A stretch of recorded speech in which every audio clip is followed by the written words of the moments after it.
தீய சக்தியின் பாதிப்பால் வாழ்க்கையில் முடங்கி கிடப்பவர்களை மீட்டெடுப்பதற்கான எங்களாலான சிறு முயற்சி.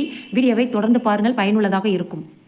ஃபஸ்ட்டு விஷயம் என்னென்னா, இப்போ நம்ம வெளியூர் போயிட்டு திரும்ப மிட் நைட்டில் நம்ம வரோம், ட்ராவலிங்கில் இருக்கோம் அப்படின்னா, நம்மளை ஏதோ ஒன்று பின்தொடருது அப்படின்னு நம்மளுக்கு ஒரு ஃபீல் ஆகும் இல்லையா? அப்போ வந்து நம்ம வர பாதையில் நம்மள அறியாமல் நீர்நிலைகளை நம்ம கடந்து வரும்பொழுது ஆறு, குளம் இந்த மாதிரி அந்த தீய சக்தியால் நம்மளை பின்தொடர முடியாது. மூச்சு காற்றை நம்ம வேகமாக உள்ளிழுத்து வெளிவிடும் பொழுதும் இந்த தீய சக்தி நம்மளை விட்டு விலகிடும்.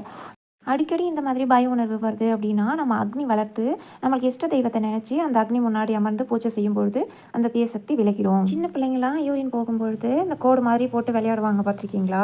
அந்த மாதிரி நம்ம பண்ணும்பொழுதும் நம்ம அந்த யூரினை தாண்டி அந்த தீய சக்தியால் வர முடியாதாங்க. சில சமயம் கால்களை தரையில் உதைக்கிற பழக்கம் சிலருக்கு இருக்கும்.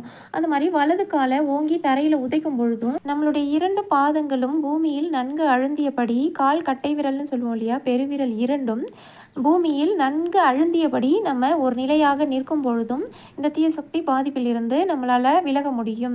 மந்திரம் ஓதிய நீர் அப்படின்னு சொல்லுவோம் இல்லையா, கோவில்கள் மசூதிகள்லாம் கொடுப்பாங்க. அந்த மந்திரம் ஓதிய நீரை வாங்கி வந்து நம்ம பாதிக்கப்பட்டிருக்கிறவங்க முகத்தில் நம்ம அந்த நீரை தெளிக்கும் பொழுது அவங்க அதிலிருந்து விடுபடுவாங்க அப்படிங்கிறது நம்பிக்கை. இதையும் நம்ம முயற்சி செய்து பார்க்கலாம்.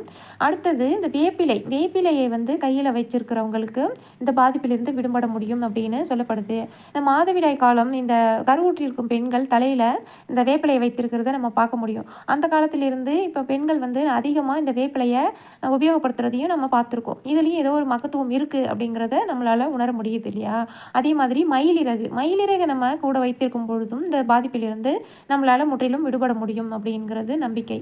கையில் வந்து வெளியில் போகும்பொழுது ஏதோ ஒரு உலோகத்தை நம்ம கையில் வச்சிருக்கும் பொழுது நம்மளுக்கு ஏதோ ஒரு பய உணர்வு வருது அப்படிங்கும் பொழுது அந்த உலோகத்தை நம்ம கையில் வச்சிருக்கும் பொழுது இந்த பாதிப்பிலிருந்து நம்மளால் விலக முடியும். எலுமிச்சை பழம் வந்து கோவில்கள்லாம் கொடுப்பாங்க.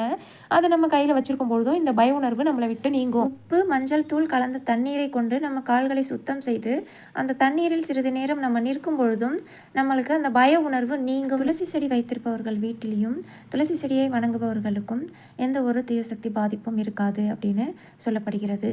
சுத்தமான எண்ணெய் 5 வகையான தீப எண்ணெய்களை கலந்து நம்ம தீபம் ஏற்றி பூஜை செய்து வழிபடும் பொழுதும் இந்த பாதிப்பு நமக்கு இருக்காது. டாக் லவர்ஸ், நாய் கூடவே எந்நேரமும் இருக்கிறவங்க, நாய் வளர்க்குறவங்க வீட்லேயும் இந்த மாதிரி தீயசக்தியோட பாதிப்பு இருக்காது அப்படின்னு நம்பப்படுது. பசுமாட்டோடைய சாணம், நீர் பட்ட இடத்துலையும் இந்த தீயசக்தியால் நெருங்க முடியாது.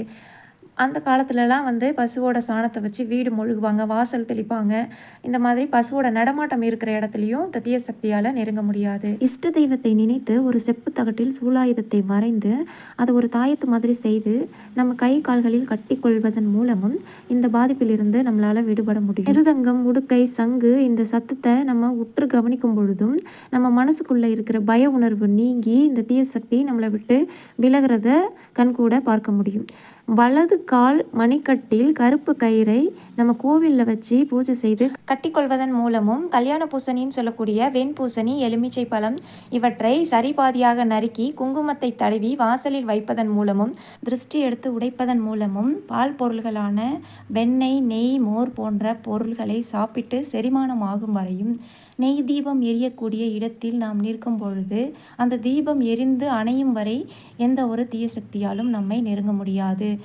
சுத்தமான சந்தனத்தை அரைத்து அன்றாடம் நெற்றியில் வைத்துக்கொள்வதன் மூலமும் தீயசக்தி பாதிப்பிலிருந்து முற்றிலும் விடுபட முடியும். மேற்சொன்ன அனைத்து விஷயங்களும் உங்களுக்கு பயனுள்ளதாக இருக்கும் என்று நாங்கள் நம்புகிறோம். இது போன்ற மேலும் தகவல்களுக்கு எங்கள் சேனலை சப்ஸ்கிரைப் செய்யுங்கள். நன்றி.